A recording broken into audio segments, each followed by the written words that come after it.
Februari itu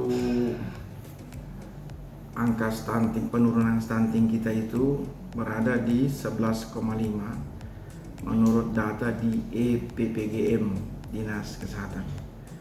Jadi 11,5 itu pada bulan Februari itu laporan langsung dari semua desa yang ada, semua bidan desa yang ada di Kabupaten Parigi Motong, sehingga diakumulasi itu kita turun sampai pada posisi 11,5. Kemudian kami melihat juga bahwa ini masih masih belum berjalan sejajar dengan penurunan angka kematian ibu dan bayi. Karena kematian ibu dan bayi itu masih terjadi, sehingga bukan cukup tinggi, masih terjadi, sehingga kegiatan penanganan stunting ini walaupun turun angka stuntingnya, tapi belum berpengaruh signifikan betul kepada penurunan angka kematian bayi, sehingga bayi dan ibu hamil ya. Sehingga kita masih mengevaluasi apa penyebabnya ini sehingga terjadi demikian. Semestinya kalau penurunan angka stunting berarti ada perbaikan gizi. Kalau ada perbaikan gizi berarti sangat tidak mungkin kalau ada harus berbarengan. Berarti di sini penanganan stunting ini belum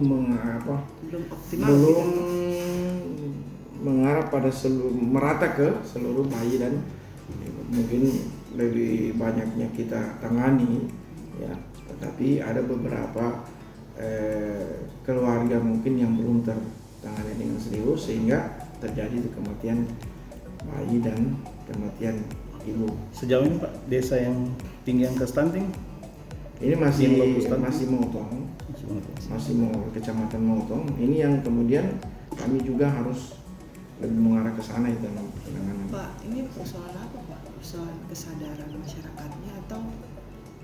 Kompleks sekali. Kenapa? Karena di sini utamanya itu adalah faktor kekurangan gizi. Kan stunting itu berarti kekurangan gizi secara kronis yang lama, sehingga terjadi stunting pada anak. Sehingga ini kalau lihat penyebabnya ini kompleks sekali, sebab penanganan stunting ini tidaklah ada kasus ditangani, tetapi penanganan stunting ini sebaiknya itu kan dilakukan dari remaja, sejak dini, dari remaja sampai pada kesiapan ibu itu menikah, melahirkan, bagaimana cara dia memelihara anak sampai 2 tahun, sampai 5 tahun dan seterusnya. Kemudian di posisi penyebab utama yang kami lihat, kami rinci itu dari sekian banyak penyebab itu, ada beberapa yang kami lihat memang harus ada penanganan serius. Pertama adalah ada perubahan perilaku. Ya. Ini perubahan perilaku ini kita tidak merata, karena ke daerah kita ini kan daerah yang terdiri dari pesisir pantai, yang daerahnya terendam terus air, kemudian ada pesisir dataran yang daerahnya sudah bagus, fasilitasnya, sanitasinya bagus. Ada daerah pegunungan, daerah terpencil, yang akses sangat sulit. Nah, ini yang paling banyak terjadi kasus stunting ini di daerah pantai pesisir yang terendam terus, basah terus di situ, dan daerah pegunungan yang sulit akses sanitasinya. Jadi letak geografis. Letak geografis sehingga sangat berpengaruh itu letak geografis, kemudian perubahan perilaku. Nah, perubahan perilaku itu ada makan minum kurang bersih sanitasinya, kemudian masih ada juga budaya-budaya yang tidak memasak air saat dia minum. Kemudian ada juga penyebabnya diare, malaria dan sebagainya. Ini semua yang menjadi penyebab stunting, penyebab utama yang ada sekarang ini. Nah, dan juga yang berikut penyebab utama itu adalah akses makanan bergizi kita belum merata. Akses makanan bergizi kita belum merata. Contohnya telur di daratan sini gampang sekali kita dapat, tapi kalau di pegunungan sangat sulit. Jadi akses makanan bergizi, susu di sini enggak, tapi di pegunungan, daerah pegunungan, sehingga daerah pegunungan itu banyak menyumbang stunting ini. Jadi menjadi PR bersama gitu Pak ya. Iya, makanya oleh sebab itu fokus kita ke depan itu adalah bagaimana kita menyelesaikan masalah ini, masalah akses makanan bergizi, masalah sanitasi, masalah perubahan perilaku, kemudian masalah asuhan dari remaja sampai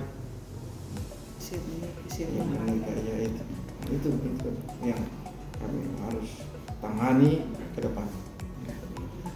Tapi kalau untuk SKPD terkait juga Pak sejauh ini. Nah, SKPD terkait ini sejauh ini cukup bagus penanganannya, karena kita konvergensi semua OPD yang terlibat itu programnya sudah nyata dan terlaksana. Hanya saja 2 tahun terakhir ini kita terganggu dengan COVID ini. Jadi program-program ini terganggu dengan adanya COVID ini, sehingga pelaksanaan kegiatan untuk penanganan stunting di 2 tahun ini memang sedikitnya terganggu. Yang untung saja pemerintah pusat dalam penanganan stunting ini anggaran dan kebijakan itu betul-betul dia tidak kurangi. Terus Pak, kan persoalan ini juga kan namanya Pak, stunting ini kan untuk agar supaya masyarakat pahami soal gizi ini, bagaimana peran sosialisasi dari dinas terkait seharusnya? Iya, peran sosialisasi ini kita menggunakan beberapa cara. Yang pertama adalah melalui kader-kader. Di setiap desa itu kita sudah mempunyai beberapa kader. Misalnya dari PMD, ada kader KPM, pembinaan kader KPM yang mensosialisasikan. Kemudian dari dinas kesehatan ada kader posyandu, dari KB ada kader remaja. Kemudian dari dinas sosial ada kader PKH dan sebagainya. Sehingga melalui kader-kader ini kita sosialisasi terus stunting di tingkat desa di bawah ini langsung ke masyarakat. Kemudian yang berikut ada sosialisasi dalam bentuk pertemuan-pertemuan yang oleh OPD laksanakan, entah diklat pelatihan untuk kader-kader, kemudian ada juga bantuan langsung, kemudian ada juga dalam bentuk bantuan makanan tambahan. Itu semua yang dilakukan, sehingga diharapkan dengan itu bisa tersosialisasikan semua. Yang kemudian ada sosialisasi yang dilakukan oleh Kominfo itu lewat radio, kemudian lewat pamflet, kemudian lewat baliho yang mereka buat, disebar ke desa-desa. Kemudian ada juga lewat sosialisasi lewat tokoh-tokoh masyarakat misalnya lewat Kementerian Agama, ada ustadz yang ceramah dan sebagainya, ada petugas kasih nikah itu.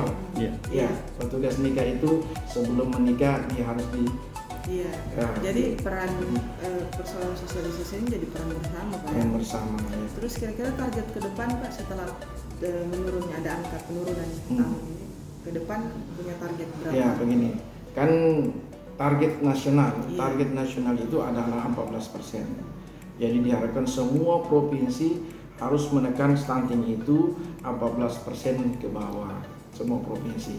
Nah kita di Sulawesi Tengah ini, Parigi Motong sudah menyumbang penekanan itu sudah sampai ke 11,5. Tahun depan 2022 ini di Sulawesi Tengah sudah semua menjadi lokus stunting. Artinya semua kabupaten dan satu kota ini harus menekan stunting itu sudah harus sampai ke 14% tahun 2024. Jadi tahun 2024 harinya pemerintahan Jokowi itu harus 14% jadi targetnya itu. Oleh sebab itu tahun 2022 ini kita semua kabupaten sudah berlomba-lomba untuk menekan angka stunting itu 14% paling tinggi, 14% ke bawah. Sehingga target-target 14% itu oleh kabupaten kota ini itu harus dicapai. Nah kita alhamdulillah Parigi Motong sudah tahun ini sudah bisa mencapai 11,5%. Ini yang kemudian kita mau pertahankan sekaligus kita mau tekan lagi kalau bisa di bawah 9% di tahun 2024. Iya, di tahun 2024. Tapi dengan catatan persoalan gizi itu, Iya. hamil itu juga Mudah-mudahan teratasi ya. COVID ini berakhir, jadi kematian ibu dan anu kan dinas kesehatan itu, nah itu yang kemudian kita harus tekan.